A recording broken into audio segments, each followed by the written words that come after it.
What's up guys, it's me Jeremy. Recently we've been taking a look and just kind of like breaking down a lot of the mechanics or features of League of Legends in general that a lot of players potentially maybe take for granted since, they are kind of mechanics that are super familiar to everybody really. And today we wanted to take a look at something that could potentially be a little bit more useful hopefully, and we're looking at Flash. Flash is something that almost everyone uses in pretty much every single game, so although you might have a good understanding about when to use it, you could also be missing a lot of the more interesting tricks and mechanics you can do when you combine Flash with some other game mechanics in general. And so today we're attempting to explore some of those tricks so that you guys have even more ways to use the Flash Summoner spell in your games in the future. And just before we start, I want to give a huge shout out to ProGuides.com for helping me out with the editing on this video. They're actually releasing a new app that's going to be free to use and it's going to be very helpful. So definitely check out their new app, as well as you can check out their site with a free trial with the link in the description. And if you guys enjoyed the video, definitely hit that like button and let's begin. So our first trick today, well, to be honest, okay, it's not really a trick, but it is a piece of information that you really need to understand if you're going to use the other tricks in this video. Essentially, it's about the way that Flash works from a mechanical perspective. So the thing to understand is that Flash does not interrupt, cancel, or delay animations in any way whatsoever. Now that might sound pretty obvious, but it actually has a lot more complex implications that as a result allow all of the other tricks in the rest of the video to actually work effectively. The only thing that Flash does is just straight up move your champion. So if you're using it in combination with abilities, Flash will just move your champion while the animation for that ability is playing out. And so, okay, now we can get into the actual tricks that will hopefully be useful. So the first one is an animation cancel that allows you to cast your abilities approximately like 30% faster, I want to say. And it's something that actually works on a ton of different abilities. All it takes is to use the ability and then flash immediately afterwards. And there's actually too many abilities to list all of the ones that work this way, but the thing is that there's actually a really simple trick that you can use to figure out if this sort of animation cancel will work with the respective ability. So the way it works is that if you cast a skill shot ability when you have your cursor outside of the max range of the ability, there's two scenarios that can happen. In the first scenario, your champion will cast the skill shot regardless, towards the direction that your cursor is pointing, despite the fact that your cursor is outside of the max range of the ability. And in the second scenario, your champion will instead move forward until the max range of the ability is within the range of your cursor, and then once after walking into that distance, they will cast the ability automatically. Now using Flash to animation cancel will work as long as the skill shot or whatever respective ability you're using is of the first mechanic, of the first scenario, where they can cast regardless of whether or not your cursor is in actual range of the ability's radius.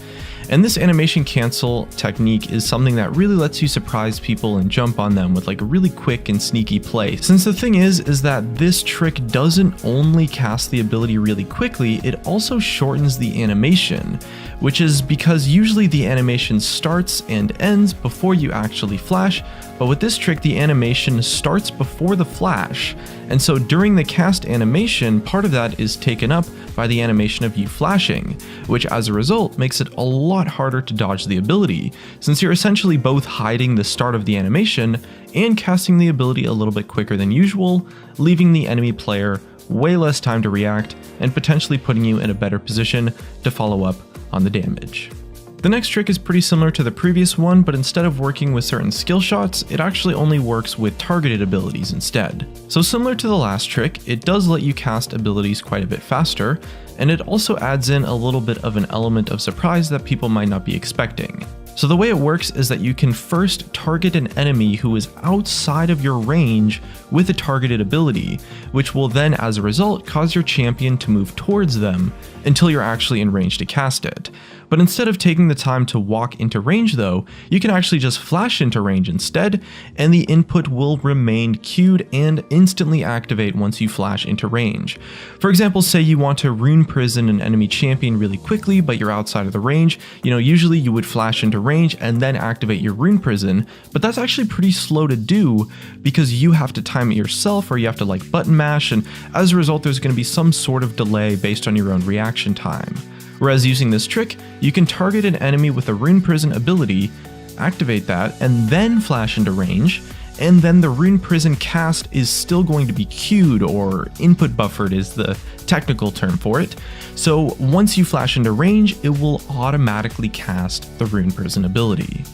And the trick works because of the thing that we mentioned at the start of the video. Flash does not interrupt abilities. If you had targeted someone with Rune Prison and then issued a movement command, you would cancel the ability because of the movement command. Flash doesn't have this problem though, so you can queue a targeted ability and flash into range to quickly execute the ability and catch people off guard. And just remember, this trick in particular is for targeted abilities specifically, so really just anything that is point and click on a single target, it should be able to work with. So our next trick builds on the previous ones a little bit, and it's about changing the direction of an ability.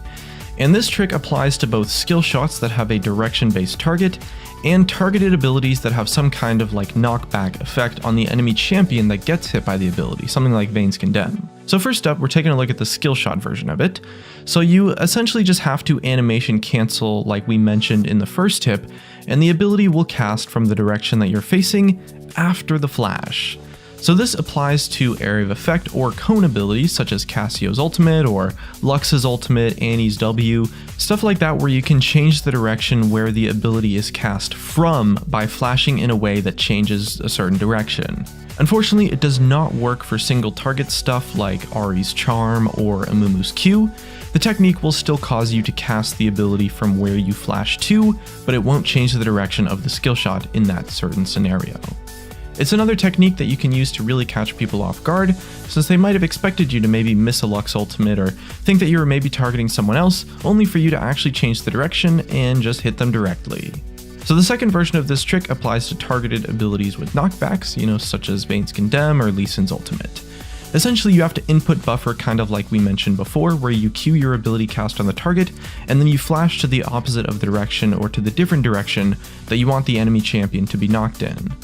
The reason it works is because the knockback effect doesn't actually trigger until after the cast animation and the ability fully lands, and it checks where you are positioned from before deciding which way to knock the respective enemy, which means that you can cast the ability and then flash to another location in order to change the angle at which they will be thrown. Now that version of the trick is pretty famous, it's definitely been used a lot for some really cool outplays with champions like Lee Sin or Vayne, since at first it looks like the ability is going to push an enemy further away, but then like a quick flash causes them to be fired into a wall or towards the friendly team for an easy kill. Now for certain abilities, you can also flash during the animation to extend the range of the respective ability and still land that particular ability at the end of the flash.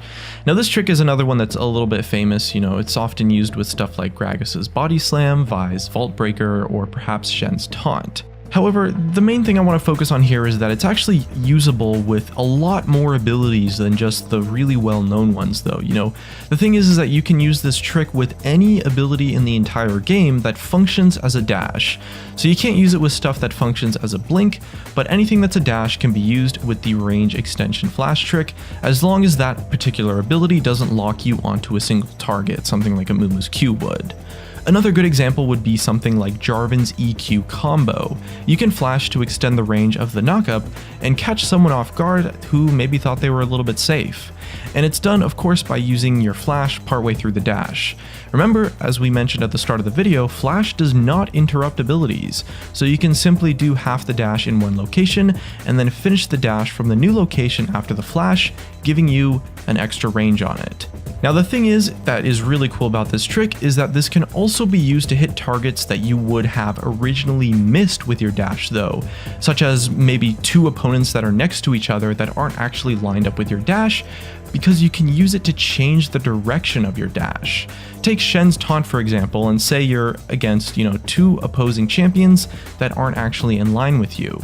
You can dash towards one, and the second you hit the first champion, you can flash to the side towards the second enemy, and the dash will continue from your new position, letting you taunt both enemies, which otherwise, in a regular situation, would be impossible to land on both targets. And this is a technique that is very often used by pros when predicting enemy flashes. For example, a Gragas that is ganking a top laner, maybe he expects them to flash, so he flashes themselves to catch them, even though they would have originally flashed outside of his dash range. Now this is a trick that takes a little bit of getting used to, but really the trick is to just practice, because you do have to really get used to the actual range of flash, which is 425 units, which is like potentially a little bit smaller than you might expect. Now our last trick is about flashing over larger walls, which is definitely something that most people probably know how to do, but I did want to cover and really just kind of explain how it actually works mechanically. So once you know the exact reason why you can flash over walls that are larger than Flash's range of 425 units, you're going to fail those pesky wall flashes like the banana bush walls in your mid lane or the big wall in your top lane a lot less. So essentially the way that it works mechanically is that if you do something that would hypothetically put you inside of a wall, the game calculates and then forces you out of the wall on one side or the other based on whichever side that you are closest to. So the best way to do it is to get as close to the wall as possible and then make sure you flash in a location or at a spot where the range of flash will cover at least half of the length of the wall. And using this technique, you can flash over walls that cover almost, if not just about twice the range of flash overall. You've just got to make sure that your flash will put you on the side of the terrain nearest to where you want to end up. Otherwise, the flash will fail and the terrain will put you on the wrong side, so you'll pretty much just flash in place. Either way though, that's just about going to wrap up today's video on some tips and tricks that I had with Flash. I want to take some more like really in-depth mechanical looks into things in League of Legends, and I know some of the tricks in this video are probably things that you knew before, but I really feel like getting a very in-depth breakdown of how the mechanics themselves actually work really give you like a better understanding to potentially be able to do them more consistently or better than you otherwise would be able to. So hopefully you guys enjoyed the video, and hopefully this was potentially useful to some of you. And if you guys want to see more videos like this, maybe comment which mechanic I should take a look at next, or just, say if you thought this kind of thing was interesting. Either way though, looks like that's gonna be it from me. If you guys enjoyed the video, drop a like, subscribe if you want. Thanks for watching, and I'll see you guys next time.